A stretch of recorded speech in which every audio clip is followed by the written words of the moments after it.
Năm ngoái ông này dẫm quần xong suýt tụt trên sân khấu này. Này vẫn chưa có kinh nghiệm.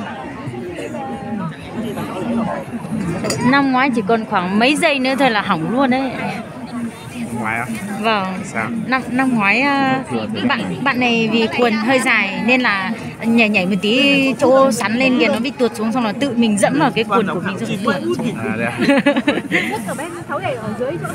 Suýt nữa thì vâng, nhưng mà suýt nữa thì tuột ngay trên sân khấu luôn. May quá, giây phút cuối cùng kịp nắm lại.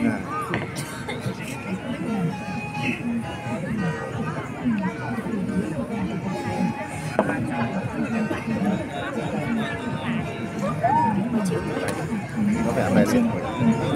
Nghe tiếng khen các bạn. Hay. Thử quen thì không đứt hơi.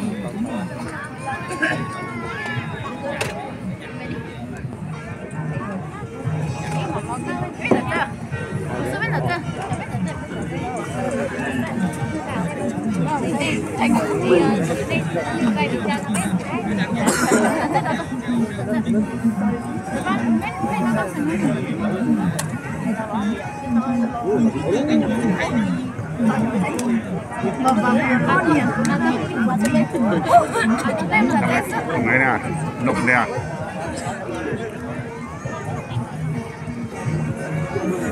Trời.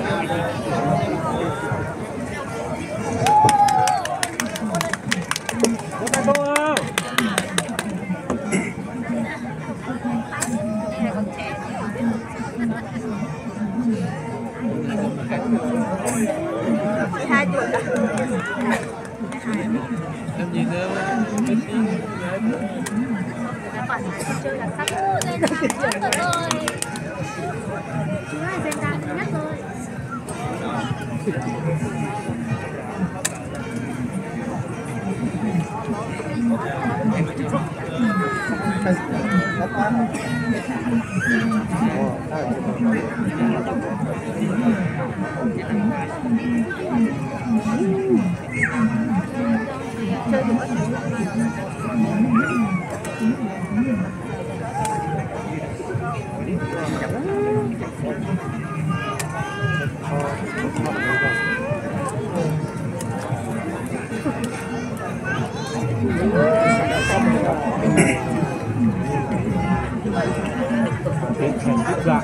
Được đấy.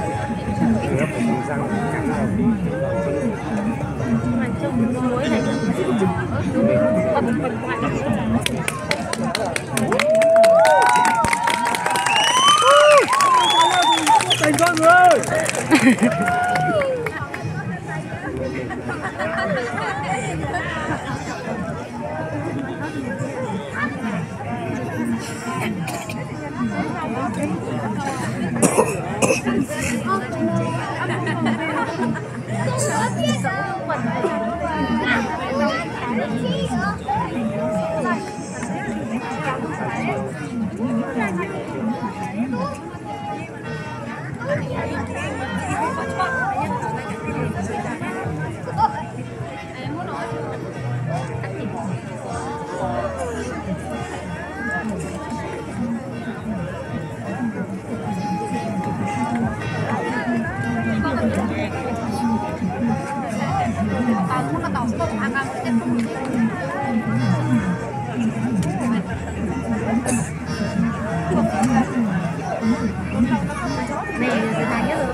Khi mà ra khỏi bờ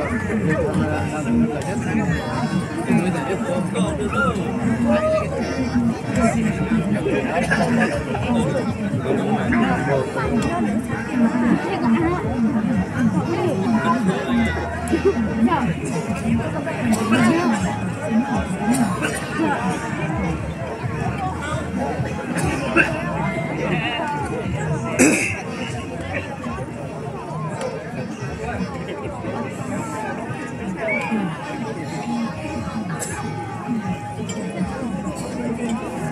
xong rồi không đề nghị vị này nghệ nhân nhỉ.